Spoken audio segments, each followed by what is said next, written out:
সালার কয়েকদিন ঘরবন্দি থেকে জোর করে কলেজে যাওয়া শুরু করে দিয়েছিল। হাসিম বুবি এবং তার পরিবার ইমামার খোঁজ আকাশ পাতাল এক করে ফেলেছে, যদিও তা অত্যন্ত গোপনীয়তার সাথে। তবু তার বাড়ি কাজের লোক এবং পুলিশের মাধ্যমে সিকান্দার ওসমানের কানে খবর আসে।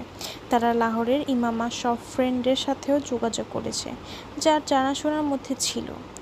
একদিন পত্রিকায় বাবা জাভেদ নামক এক লোকের নিখোঁজ বিজ্ঞপ্তি দেখে সালার, যার খোঁজ দিতে পারলে মোটা অঙ্কের পুরস্কার দেওয়া হবে। এই নামের সাথে ভালো করে পরিচিত ছিল ও, কারণ এটা সেই ছদ্মনাম যা হাসান ইমাম স্বামীর নাম হিসেবে উকিলকে দিয়েছে।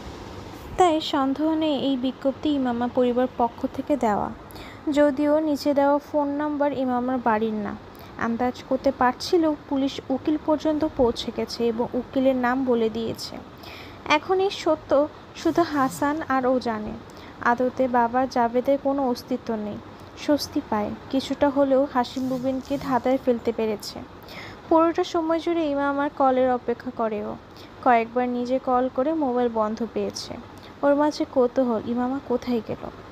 এই কৌতূহল বাড়ির তোলায় কিছুটা হাসানের হাতে আসছে, যে বারবার ইমামার কথা জিজ্ঞেস করে।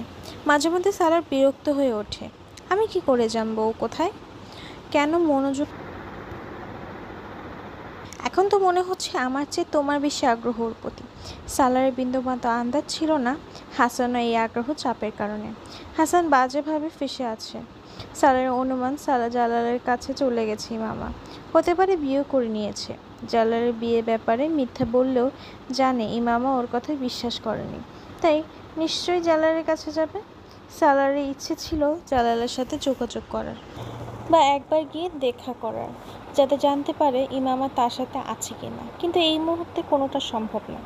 সিকান্দার ওসমান ওকে সার্বক্ষণিক নজরদারিতে রাখছেন। জানে এই কাজ করা মানুষ তিনি একা নন, বরং হাসিম মুবিন আহমেদও একই কাজ করছে। তাই যদি লাহোর যেতে চায়, প্রথমত সিকান্দার ওসমান যেতেই দিবে না। আর ধার নেওয়া যাক অনুমতি দিল, তাহলে নিজেও সাথে যেতে চাইবে, যা চায় না ও। সময় গড়ানোর সাথে সাথে বিষয়টার প্রতি আগ্রহ কমতে থাকে। এখন সব কিছু বোকামি মনে হয় ওর, এমন বোকামি যার জন্য চড়া মূল্য দিতে হচ্ছে। সিকান্দার আর তাইবা এখন সারাক্ষণ বাড়িতে থাকে, কোথাও যেতে দেয় না। কোথাও যাওয়ার হলে খুব খাতির করে অনুমতি নেওয়া লাগে। হাসানও এখন কম কম দেখা করে, কারণ জানে না ও।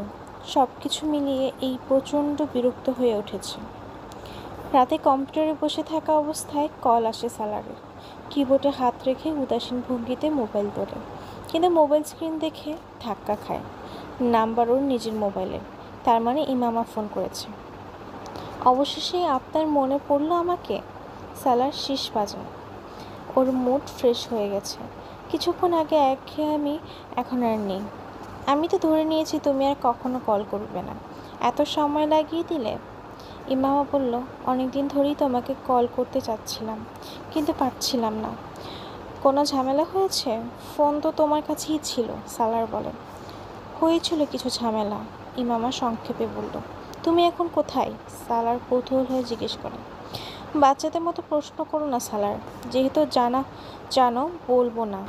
অযথা কেন জিজ্ঞেস করছো? আমার বাড়ির লোক কেমন আছে? সালার অবাক হয়, এই প্রশ্ন আশা করিনি। একদম ঠিক আছে, আনন্দে আছে, মজা করছে, টিটকারি মেরে বলল। তুমি সত্যি আদর্শ মেয়ে। পালিয়ে যাওয়ার পর বাড়ি আর বাড়ির লোকদের নিয়ে তোমার কত চিন্তা। How nice. অপর পাশে কিছুক্ষণ নীরব রইল। এরপর ইমামা বলল, ওয়াসিম কেমন আছে? বলতে পারছি না, কিন্তু আমার ধারণা ঠিকঠাক আছে। ও কোনো দুঃখে খারাপ থাকবে? সালারের সুর কোনো পরিবর্তন নেই। তারা জেনে যায়নি তো তুমি আমাকে সাহায্য করেছিলে? শুধু জেনেছে। মাই ডিয়ার ইমামা, পুলিশ সেই দিনই আমার বাড়িতে পৌঁছে গেছে, যেদিন তোমাকে আমি লাহোর রেখে এসেছি। সালার উপহাসের সুরে বলল, তোমার বাবা আমার বিরুদ্ধে এফআইআর করেছে তোমাকে অপহরণের দ্বারা। হাসল। একটু ভাবো, আমার মতো মানুষ কাউকে অপহরণ করতে পারে, সেটাও তোমাকে, যে কিনা যে কোনো সময় মানুষকে গুলি করতে প্রস্তুত থাকে। ওর কণ্ঠে এবার বিদ্রূপ ছিল। তোমার বাবা পুরো চেষ্টা করছে আমাকে জেলে ঢোকানোর এবং বাকি জীবন সেখানে কাটানোর, কিন্তু আমি হয়তো ভাগ্যবান হয়ে জন্মেছি, যার ফলে বেঁচে গেছি। বাড়ি থেকে কলেজ সব জায়গায় আমার উপর নজর রাখা হয়, হুমকি কল আসে, আরও অনেক কিছু। তোমাকে কত কি বলবো, যাই হোক বলা চলে তোমার ফ্যামিলি আমাদেরকে নিয়ে ভালোই টানা হিচড়া করছে। আমি বুঝতে পারিনি তারা তোমার কাছে পৌঁছে যাবে, ইমামা ক্ষমা প্রার্থী সুরে বলল। আমি ভেবেছিলাম, আর যাই হোক তাদের সন্দেহ তোমার উপর যাবে না। আমার জন্য এত সমস্যার মধ্যে দিয়ে যেতে হচ্ছে, আমি দুঃখিত। আসলে তোমার জন্য আমাকে অনেক সমস্যা সামলাতে হচ্ছে। তোমার কি খবর? আমার চেষ্টা ছিল আগে নিজেকে নিরাপদ করা, এরপর তোমাকে কল দেওয়া। এখন নিরাপদে আছি। সালার কৌতূহল হয়ে মনোযোগের সাথে শুনছিল। তোমার মোবাইল এখন আর ব্যবহার করব না, এটা ফেরত পাঠাতে চাইলেও সম্ভব না, ইমামা বলছে। টাকা পাঠিয়ে দেব যা তুমি খরচ করেছিলে। সালার বাধা দিয়ে বলল, টাকার হিসাব বাদ দাও, দরকার নেই। মোবাইলও লাগবে না, আমার কাছে আরেকটা আছে, চাইলে ওটাও ব্যবহার করতে পারো। না, এখন আর এটা ব্যবহার করব না, প্রয়োজন শেষ আমার। একটু চুপ হয়ে ইমামা বলল, এখন আমাকে তালাকের কাগজ পাঠিয়ে দাও। তালাকের কাগজের সাথে নিকানামার একটা কপি, যা আমি আগে নিতে পারিনি। কোথায় পাঠাবো? সালার বলল। ওর মাথায় কাজ করে ইমামা যেহেতু তালাকের কথা বলেছে, এর মানে এখনও কাউকে বিয়ে করেনি, না তালাকের সেই হক ব্যবহার করেছে যা নিকানামায় দিয়ে রাখা। সেই উকিলের কাছে পাঠাও যাকে হায়ার করেছিলে, আর আমাকে তার নাম ঠিকানা বলো, তার কাছ থেকে নিয়ে নেব। সালার হাসে ইমামার সতর্কতা দেখে, কিন্তু সেই উকিলের সাথে আমার তো সরাসরি কোনো যোগাযোগ নেই, আমি চিনিও না। তাহলে পেপারস কী করে তার পর্যন্ত পৌঁছাবো? যে বন্ধুর মাধ্যমে উকিল হায়ার করেছি সেই বন্ধুকে দিয়ে পাঠাও। এটা নিশ্চিত যে ইমামা কোনোভাবেই সালারকে নিজের ঠিকানা দিতে প্রস্তুত না, এবং ওর ওপর দৃঢ় প্রতিজ্ঞা। তুমি তালাক দিতে চাইছো কেন? সালার তো খুব ফুরফুরে মেজাজে। অপর পাশে নীরবতা নেমে আসে। হয়তো ইমামা এই প্রশ্ন আশা করেনি। তালাক দিতে কেন চাইছি, এই কথা জিজ্ঞেস করার মানে কি? এটা তো আগে থেকেই ঠিক করা, আমি তালাক নিব। তাহলে এই প্রশ্ন? ওর কণ্ঠে বিস্ময়। কিন্তু ওটা তখনের কথা ছিল, এখন তো অনেক সময় কেটে গেছে। এখন আমি তোমাকে তালাক দিতে চাই না, সালার খুব গম্ভীর হয়ে বলল। আন্দাজ করতে পারছিল অপর পাশে ইমামা পায়ের নিচ থেকে মাটি সরে গেছে। কি বলছো তুমি? ওটা বলছি ইমামা ডিয়ার, আমি তোমাকে তালাক দিতে চাই না, দেবও না। সালার আরেকটা বিস্ময়কর ঘটায়। তুমি তুমি তালাকের হক আগেই আমাকে দিয়ে রেখেছ, ইমামা নিরুত্তাপ গলায় বলল। কখন, কোথায়, কোন সময়, কোন শতাব্দীতে? সালার শান্তভাবে বলে, তোমার মনে থাকা উচিত, বিয়ের আগে পরিষ্কার বলেছিলাম নিকানামায় আমি তালাকের হক চাই। তুমি এখন তালাক দিতে না চাইলেও আমি সেই হক ব্যবহার করতে পারি। যদি আমি হক দিতাম তাহলে তুমি ব্যবহার করতে পারতে, কিন্তু আমি এখন কোনো হক দেইনি। তুমি নিকাহনামা দেখোনি, ওখানে এমন কিছু ছিল না। যাই হোক, দেখেছ নিশ্চয়ই, নাহলে আজ তালাকের কথা কেন বলছো? অপর পাশে আপা নীরবতা নেমে আসে। সালার বাতাসে তীর ছুড়লেও তার লক্ষ্যে গিয়ে লেগেছিল। ইমামা হয়তো সাইন করার সময় পেপার চেক করার সময় পায়নি। সালার এপাশে বেশ নিরাপদ বোধ করে। তুমি আমাকে ধোঁকা দিলে? অনেকক্ষণ পর ইমামা বলতে শোনে স্যার। হ্যাঁ, ঠিক সেইভাবেই যেভাবে তুমি পিস্তল দেখিয়ে আমাকে ধোঁকা দিয়েছিলে, শক্ত কণ্ঠে বলল। আমার মনে হয় তুমি আমি একসাথে মিলে একটা দুর্দান্ত জীবন কাটাতে পারবো। আমাদের দুজনের মাঝে এত খামতি আর ত্রুটি আছে যে বেশ সুন্দরভাবে একে অপরের পরিপূরক হয়ে যাব। সালার, জীবন আর তোমার সাথে কাটানো, এটা সম্ভব? এটা অসম্ভব, ইমামা তেজি গলায় বলল। এখন তো নেপোলিয়ন বাণী পুনরাবৃত্তি করতে হয়। আমার অভিধানে অসম্ভব বলতে কোনো শব্দ নেই, অথবা অনুরোধ করা উচিত। আসো দুজন মিলে এই অসম্ভবকে সম্ভব করে তুলি। স্যালাড টিটকারি মারছে। তুমি আমার অনেক উপকার করেছো, একটা শেষ উপকার করো, তালাক দিয়ে দাও। আমি তোমার উপকার করতে করতে ক্লান্ত হয়ে গেছি, এখন আর পারবো না। তাছাড়া এই উপকার তো অসম্ভব। আমি তোমার টাইপের মেয়ে নই সালার, তোমার আমার জীবনযাত্রা সম্পূর্ণ ভিন্ন। না হলে হয়তো তোমার প্রস্তাব ভেবে দেখতাম, কিন্তু এমন সময় এই পরিস্থিতিতে মোটেও তা সম্ভব না। প্লিজ তুমি আমাকে তালাক দিয়ে দাও, ইমামা এখন নরম গলায় বলছিল। সালার মন চাইছিল জোরে হেসে উঠতে।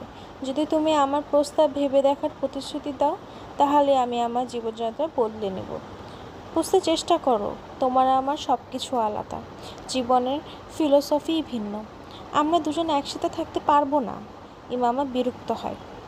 না তো, তোমার আমার ফিলোসফি অফলাইন অনেক মেলে। অনেক মেলে। তোমাকে এ নিয়ে চিন্তা করতে হবে না। যদি নাও মেলে, তবে একটু মানিয়ে নিলেই মিলতে শুরু করবে। সালার এমনভাবে বলছিল যেন সব ঠিক করে রেখেছে। তাছাড়া আমার মাঝে কমতি কিসের? আমি তোমার পুরনো ফিয়ন্সের মতো সুদর্শন না হলেও জালাল আনসারের মতো সাধারণ চেহারা না। আমার ফ্যামিলিকেও ভালোভাবে চেনো তুমি। ক্যারিয়ার আমার কত হিট হবে তোমার আন্দাজ নেই। আমি সব দিক থেকে জালালের চেয়ে ভালো। নিজের প্রতিটা শব্দে জোর দিয়ে বলল। চোখে চমক আর ঠোঁটে হাসি। ও ইচ্ছে মতো দাপাচ্ছি। ইমামাও দাপছিল। আমার জন্য কেউ জালাল হতে পারবে না। আর তুমি, তুমি তো কোনো অবস্থাতেই না। ইমামার কণ্ঠ এবার লক্ষ্য করার মতো কর্কশ ছিল। কেন? সালার অবুঝ হওয়ার ভান ধরে জিজ্ঞেস করে। তোমাকে আমার ভালো লাগে না কেন বুঝতে চাইছো না? দেখো, তুমি তালাক না দিলে আমি কোর্টে যাব। ইমামা এবার হুমকি দেয়। সালার হুমকি শুনে হাসে। You are most welcome. যখন খুশি যেতে পারো। দেখা করার জন্য কোর্টের চেয়ে ভালো জায়গা আর কোথায়? সামনাসামনি দাঁড়িয়ে কথা বলার মজাই আলাদা।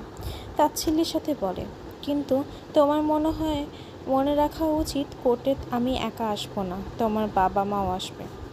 সালার, আমার জীবন ইতিমধ্যে অনেক সমস্যার জর্জরিত, আর তা বাড়িও না। আমি জীবনে এমনিতেই অনেক কঠিন, প্রতিটা দিনের সাথে আরও কঠিনতর হয়ে উঠেছে।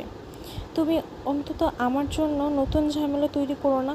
ইমামার কণ্ঠে দুঃখ ও অসহায়ত্ব বোধ ছিল। সালার আরও সুযোগ পায়। আমি তোমার সমস্যা বাড়াচ্ছি? মাই ডিয়ার, তোমার জীবন সহজ করতে গিয়ে নিজে নষ্ট হচ্ছি। ভেবে দেখো, আমার সাথে থাকলে কত ভালো ও নিরাপদ জীবন কাটতে পারবে। বেশ গম্ভীর কণ্ঠে বলল। তোমার জানা আছে আমি কত কষ্ট সহ্য করছি এখন? কেন? তারপরও তোমার মনে হয় আমি এমন একজনের সাথে জীবন কাটাতে রাজি হয়ে যাব যে সেই সব কবিরা গুনাহ করে যা আমার নবী অপছন্দ করতেন? নেক নারীরা নেক পুরুষের জন্য এবং বদ নারীরা বদ পুরুষের জন্য। আমি জীবনে অসংখ্য ভুল করেছি, কিন্তু আমি এত খারাপ না যে তোমার মতো মানুষ আমার জীবনে আসবে। জালালকে হয়তো আমি পাইনি, তাই বলে আমার সাথে জীবন কাটাবো? অসম্ভব। ইমামা কোনো রকম ভদ্রতা তোয়াক্কা না করে সম্পূর্ণ তিক্ত গলায় বলল। হয়তো এজন্যই জালাল তোমাকে বিয়ে করেনি, কারণ নেক পুরুষের জন্য নেক নারী, তোমার মতো না। সালারও কোনো অংশে ছেড়ে দিল না। অপর পাশে নীরব হয়ে যায়। নীরবতা এত লম্বা ছিল যে সালারকে আবার হ্যালো বলতে হয়। হ্যালো, শুনছো তুমি? সালার, আমাকে তালাক দিয়ে দাও। ইমামার কণ্ঠে কান্নায় ভেঙে আসছে। অদ্ভুত রোমাঞ্চকর সুখ পায় সালার। কোর্টে গিয়ে নাও, যা একটু আগে বললে। অপর পাশ থেকে ফোন কেটে দেওয়া হয়। হাসান এই কয়েক মাসে সালারের কাছ থেকে ইমামার ব্যাপারে জানতে সর্বোচ্চ চেষ্টা করেছে, তবে হাসানের বয়ান অনুসারে ব্যর্থ। কিন্তু সিকান্দার আর কাসেম সাহেব এই কথা বিশ্বাস করতে প্রস্তুত না যে সালারের সাথে ইমামার যোগাযোগ নেই। তারা নিজেদের মতো করে ইমামার সাথে যোগাযোগের চেষ্টা করেন, কিন্তু ফলাফল ব্যর্থতাই আসে। সিকান্দার ওসমান ইউএসের বিভিন্ন ইউনিভার্সিটিতে ছেলেকে অ্যাপ্লাই করে রাখতে বলেছিলেন। জানতেন ওর একাডেমিক রেকর্ড দেখে যে কোনো ইউনিভার্সিটি ওকে চান্সেই দিতে পেরে খুশি হবে। ইমামা আর ফোন করেনি, যদিও সালার ভেবে রেখেছিল ইমামা আবার ফোন করলে বলবে নিকানামার তালাকের হক দেওয়া হয়, নিকানামার একটা কপিও পাঠিয়ে দেবে। এটাও স্বীকার করবে যে ওগুলো মজা ছিল। কিন্তু ইমামা আর কোনো যোগাযোগ করেনি। সালারও নিজের কাগজপত্রের ভিড়ে নিকানামার চোখ বোলানোর চেষ্টা করেনি, নাহলে অনেক আগেই টের পেয়ে যেত ওটা ড্রয়ারে নেই। শেষ পরীক্ষা দিয়ে বাড়ি ফিরে দেখতে পায় সিকান্দার ওসমান ওর অপেক্ষায় করছে। নিজের জিনিসপত্র গুছিয়ে নাও, আজ রাতের ফ্লাইটে তুমি আমেরিকা যাচ্ছ কামরানের কাছে। কেন পাপা, এমন হঠাৎ? সব কিছু ঠিক আছে? সব ঠিক আছে তুমি ছাড়া, সিকান্দার বললেন। তাহলে এমন হঠাৎ করে কেন পাঠাচ্ছেন? রাতে এয়ারপোর্ট যাওয়ার পথে বলবো। আপাতত গিয়ে জিনিসপত্র প্যাক করে রাখো। পাপা প্লিজ আমাকে বলুন, এভাবে হঠাৎ করে কেন পাঠাচ্ছেন? সালার ক্ষীণ প্রতিবাদ করে। বললাম তো বলবো, এখন গিয়ে প্যাকিং করো, না হলে খালি হাতেই এয়ারপোর্ট রেখে আসবো, সিকান্দার ওসমান হুমকি দেন। কিছুক্ষণ তার দিকে তাকিয়ে থেকে রুম থেকে চলে আসেও। জিনিসপত্র প্যাক করতে করতে অশান্ত মন নিয়ে তার এই আকস্মিক সিদ্ধান্তের ব্যাপারে ভাবতে থাকে। হঠাৎ মাথায় কাজ করলো, ড্রয়ার খুলে নিজের সব পেপারস বের করে। ওখানে নিকানামা নেই। তার নেওয়া সিদ্ধান্তের কারণ বোঝা যায়। পস্তাচ্ছিল নিকানামাটা এমন অসতর্কভাবে ফেলে রাখার জন্য। নিকানামা সিকান্দার ওসমান ছাড়া অন্য কারোর কাছে থাকা সম্ভব না, কারণ তিনি ছাড়া অন্য কেউ ওর রুমে এসে ড্রয়ারের কাগজপত্র হাত দেওয়ার সাহস করবে না। কোনো প্রশ্ন বাকি থাকে না। চুপচাপ জিনিসপত্র প্যাক করে নেয়। শুধু ভাবছিল এয়ারপোর্টে যাওয়ার পথে কি বলবেন তিনি। রাতে ওকে এয়ারপোর্ট ছেড়ে আসার জন্য শুধু সিকান্দার যান, তাই এবার আসেন না। তার আচরণ কথাবার্তা খুব রুক্ষ ছিল। এবার কোনো প্রশ্ন তোলেনি ও। এয়ারপোর্টে যাওয়ার পথে সিকান্দার ওসমান ব্রিফকেস খুলে একটা সাদা কাগজ সাথে কলম বের করেন। তারপর ব্রিফকেস উপর ওগুলো রেখে সালারের দিকে বাড়িয়ে বললেন, এটা সাইন করো। এটা কি? সালার অবাক হয়ে সাদা কাগজের দিকে তাকিয়ে বলে, তুমি সাইন করো, কোনো প্রশ্ন করো না। তিনি রুক্ষভাবে আওয়াজ বললেন। কথা না বাড়িয়ে কাগজে সাইন করে দেয় সালার। কাগজটা ভাঁজ করে ব্রিফকেসে রাখেন সিকান্দার। যেসব তুমি করেছো, এরপর তোমার সাথে কিছু বলার বৃথা। ক্রমাগত মিথ্যে বলে গেছো আমাকে, এটা ভেবে যে সত্য আমি কখনো জানতেই পারবো না। মন তো বলছে তোমাকে আমেরিকা পাঠানোর বদলে হাশিম মুবিনের হাতে তুলে দিই, যেটা নিজের বোকামির পরিমাণটা টের পাও। কিন্তু সমস্যা হলো আমি তোমার বাবা, তোমাকে বাঁচাতেই হবে। আমি এই দুর্বলতা আজ পর্যন্ত তুমি সুযোগ নিয়েছো, কিন্তু আর তা হবে না। নিকানামা ইমামাকে পাঠিয়ে দেব আমি। যদি খবর পাই তুমি ওর সাথে যোগাযোগ করেছো বা চেষ্টা করেছো, তাহলে এবার আমি যা করব কল্পনাও করতে পারবে না তুমি। তুমি আমার জন্য যথেষ্ট ঝামেলার দাঁড় করিয়েছ। এখন সেই ধারাবাহিকতা বন্ধ হওয়া উচিত, বুঝেছ? তিনি কড়া গলায় বললেন। উত্তরে কিছু না বলে জানালার বাইরে তাকিয়ে থাকে সালার, অদ্ভুত ধরনের উদাসীনতা আর আত্মতুষ্টি নিয়ে। সিকান্দার ওসমান মনে মনে শক্তিহীন হয়ে পড়েন। এটা তার সেই ছেলে যার আইকিউ 150+। কিন্তু এই মুহূর্তে কেউ বলতে পারবে ওর মাঝে আদৌ কোনো আইকিউ আছে কিনা?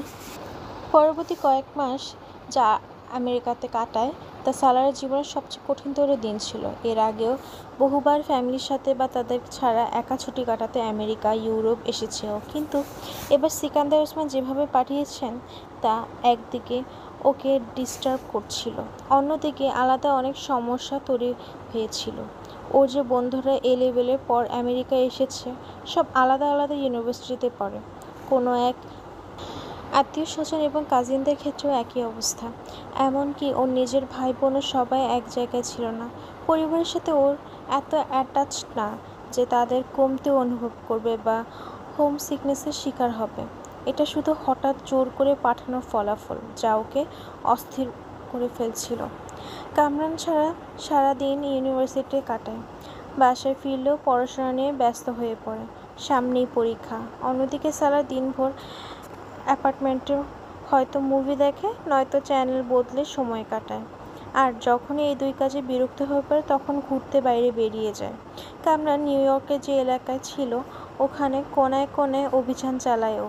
কোনো night club, disco, bar, club, theatre, cinema, museum, art gallery বাকি নেই যেখানে যায়নি।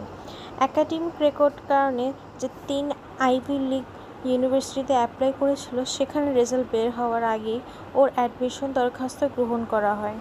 এই ইউনিভার্সিটিগুলো এমন ছিল যেখানে ওদের দূরের বা কাছের জানাশোনা বলতে কেউ নেই। এটা ইচ্ছাকৃত করেই করা। জানতো সিকান্দার ওসমান পুরো চেষ্টা করবে ওকে এমন কোনো ইউনিভার্সিটিতে ভর্তি করানো যেখানে ওর ভাই বোনের মধ্যে কেউ না হলেও আত্মীয়স্বজনের মধ্যে কেউ যাতে থাকে, এতে খোঁজ খবর নিতে পারবে। সালারের পরিবর্তে তার অন্য কোনো ছেলে যদি আইভি লিগের যে কোনো ইউনিভার্সিটিতে অ্যাডমিশন নেওয়া সফল হতো, তাহলে তিনি গর্ববোধ করতেন, বিষয়টাকে নিজের এবং পুরো পরিবারের সম্মান মনে করতেন। কিন্তু ওর ক্ষেত্রে এই চিন্তায় দিশেহারা ছিল। এখন কিভাবে নজর রাখবেন? ইউনিভার্সিটিতে ইয়েলকে বেছে নেয় ও, কারণ ছিল সেখানে সিকান্দার ওসমানের জানাশোনা কেউ, বা নিউ হ্যাভেনের মধ্যেও কোনো আত্মীয় স্বজন নেই ওদের। রেজাল্ট আসার পর ইউনিভার্সিটি থেকে মেরিট স্কলারশিপও পেয়ে যায়। অন্য সবার মতো হোস্টেলে না থেকে জেদ করে অ্যাপার্টমেন্ট ভাড়া নেয়। সিকান্দার ওসমান ওকে একা অ্যাপার্টমেন্টে রাখতে ইচ্ছুক ছিল না, কিন্তু স্কলারশিপের কারণে এই পরিমাণ টাকা এসে পড়ে, যা দিয়ে অ্যাপার্টমেন্টের খরচ মোটেও মেটাতে পারবে না। তাছাড়া ইউনিভার্সিটিতে খরচের জন্য সিকান্দার আগে থেকে ছেলের অ্যাকাউন্টে একটা বড় অঙ্কের টাকা ট্রান্সফার করে রেখেছিলেন, যদিও তার ছোট ছেলে স্কলারশিপ পাবে বলে খরচ বন্ধ করে দিয়েছিলেন। কিন্তু ওর ক্ষেত্রে তা হয়নি। সালার সিকান্দার আল্লাহ তাআলা বিশেষভাবে পাঠিয়েছেন তাকে দিয়ে সেই সব কাজ আদায় করে নেওয়ার জন্য যা অন্য কেউ তার কাছ থেকে কখনো আদায় করতে পারেনি। ওকে আলাদাভাবে পৃথিবীর পাঠানো হয়েছে তাকে যন্ত্রণা দেওয়ার জন্য। তার অন্য ছেলেমেয়েরা যেই দিককে পূর্ব বলে সেইটাতে পশ্চিম বলে ও। অন্যরা যাকে পৃথিবী বলে সেটাকে মহাকাশ বলে তর্ক শুরু করে দেবে। এই ছেলের কথা, কাজ এবং জেদের সামনে খুব বেশি হলে তিনি নিজের ব্লাড প্রেশার ও কোলেস্টেরল লেভেল হাই করতে পারেন। এই বেশি কিছু না। নিউ হ্যাভেনে শিফট হওয়ার আগে সিকান্দার আর তাইবার জন্য পাকিস্তান থেকে আমেরিকায় আসেন। যে কয়েকদিন সুযোগ ছিল ওকে বোঝাতে থাকে, যা এক কান দিয়ে শুনে আর্মসে অন্য কান দিয়ে বের করে ফেলত ও। বহু বছর ধরে এসব উপদেশ শুনে আসছে, কিন্তু কাজের ক্ষেত্রে এগুলো কোনো হদিস থাকে না। পাকিস্তান ফেরার সময় তারা খুব চিন্তিত, বলতে গেলে অনেকাংশে ভয়ের মাঝে ছিলেন। সালার ফাইন্যান্সে এমবিএ করার জন্য ইয়েলে এসেছে। আসার কয়েক সপ্তাহের মধ্যেই নিজের অসাধারণ মেধার বহিঃপ্রকাশ শুরু করে দেয়। পাকিস্তানে যেসব প্রতিষ্ঠানে পড়াশোনা করেছে তা খুব উঁচু মানের হলেও সেখানে পড়াশোনা ওর জন্য এক মাথায় কেক ওয়ার্ক ছিল। কিন্তু ইয়েলের প্রতিযোগিতা কঠিন। এখানে সংখ্যাগরিষ্ঠ স্টুডেন্টরা অতি যোগ্য ও মেধাবী পর্যায়ে। তারপরে খুব শীঘ্রই সবার নজরে চলে আসে ও। একদিকে এর পেছনে যেমন ওর ব্যতিক্রমী মেধার দখল, অন্যদিকে এর সাথে ওর আচরণ জড়ানো। এশিয়ান স্টুডেন্টদের ঐতিহ্যগত সামাজিকতা ও ভদ্রতা ওর মাঝে ছিল না, এবং না সেই হীনমন্যতা যা এসব স্টুডেন্টদের আমেরিকান ও ইউরোপিয়ান ইউনিভার্সিটিতে পড়তে আসার সময় স্বভাব চাঁদ নিয়ে আসে। ছোটবেলা থেকেই সেরা প্রতিষ্ঠানে পড়াশোনা করেছে ও, এমন সব প্রতিষ্ঠান যেখানে অধিকাংশ শিক্ষকই দেশের বাইরের। তাই খুব ভালো করে জানতো এসব প্রতিষ্ঠানে পড়ানো শিক্ষকরা জ্ঞানের প্রবাহিত কোনো ঝর্ণা না। এটাও জানার কথা ইয়েল স্কলারশিপ নিয়ে ওর ওপর অনুগ্রহ করেনি। বাকি দুই ভার্সিটি কোনো একটাকে বেছে নিলে ওখান থেকেও স্কলারশিপ দেওয়া হতো ওকে। এমন কিছু না হলেও ওর বাবা মা এই পরিমাণ অর্থ সম্পদ ছিল যা দিয়ে যেখানে ইচ্ছে সেখানে অ্যাডমিশন করতে পারার ক্ষমতা আছে। ফ্যামিলি ব্যাকগ্রাউন্ড, স্ট্যাটাস বা অ্যাবিলিটি বা গর্ব না থাকলেও হয়তো সালার সিকান্দারের তিক্ত চলন বলনের কারণে কেউই ওর দ্বারা প্রভাবিত হতো না। কিন্তু সেই অপূর্ণতা ওর আইকিউ পূর্ণ করে দিয়েছিল। প্রথম কয়েক সপ্তাহের মধ্যেই প্রফেসর এবং ক্লাস ফেলোদের মনোযোগ আকর্ষণ করে নেয়। এটাও প্রথমবার ঘটেনি। ছোটবেলা থেকেই প্রতিষ্ঠানগুলো এই ধরনের ছাপ ফেলে এসেছে। ও এমন স্টুডেন্ট না যে অহেতুক বিষয় নিয়ে তর্ক জড়াবে। ও প্রশ্ন এমন হতো তাৎক্ষণিকভাবে যে উত্তর দিতে প্রফেসরদের অসুবিধা হতো। উত্তর অসন্তোষজনক হলেও কিছু বলতো না, চুপ থাকতো। তবে সন্তুষ্টির আভাসও দিত না যে উত্তর মন মতো হয়েছে। তর্ক শুধু সেই সব প্রফেসরের সঙ্গে করত যাদের ব্যাপারে নিশ্চিত থাকতো তাদের কাছ থেকে কিছু শিখতে পারবে, অথবা তাদের সাথে যারা ঐতিহ্য এবং একাডেমিক জ্ঞান থেকে শূন্য একবারে। পড়াশোনা এখানেও সালারের জন্য খুব একটা কঠিন ছিল না, তাই পুরো সময় পড়াশোনায় কাটতো না। আগের তুলনায় কিছুটা সময় বেশি দিতে হলেও নিজের জন্য এবং অকাজ করার মতো সময় বের করে ফেলত। হোমসিকনেস শিকার মানুষ না ও, যে 24 ঘন্টা পাকিস্তান মিস করবে। তাছাড়া পাকিস্তানের সাথে এমন কোনো মায়া জড়ানো নেই সেখানে। ওখানে সংস্কৃতি বা আবহাওয়া টানবে ওকে। আমেরিকায় ওর জন্য নতুন বা পরিচিত ছিল না। ওখানে অবস্থানরত পাকিস্তানিদের খুঁজে তাদের সাথে যোগাযোগ বাড়ানোর চেষ্টা করেনি ও। কিন্তু সময়ের সাথে সাথে ওখানকার বেশ কয়েকজন পাকিস্তানির সাথে আলাপ হয়ে যায়। ইউনিভার্সিটি সোসাইটি, অ্যাসোসিয়েশন ও ক্লাবের প্রতি ওর আগ্রহ ছিল। ওর কাছে যেগুলো মেম্বারশিপও ছিল। পড়ালেখা শেষ করে বেশিরভাগ সময় অলস বিচরণ কাটাতো, বিশেষ করে উইকেন্ডসে। সিনেমা, ক্লাব, ডিস্কো, থিয়েটার ও জীবনে এই চারের মাঝে বিভক্ত হয়েছে। কোনো নতুন ফিল্ম, স্টেজ প্লে, নতুন কনসার্ট, ইনস্ট্রুমেন্টাল পারফরমেন্স ছাড়তো না। এমনকি ছোট বড় সব ধরনের রেস্টুরেন্ট, সবচেয়ে দামি থেকে কম দামি সব তথ্য ছিল ওর কাছে। সব কিছুর মাঝেও সেই অ্যাডভেঞ্চার মস্তিষ্ক গেঁথে ছিল, যার কারণে এখনও আমেরিকায়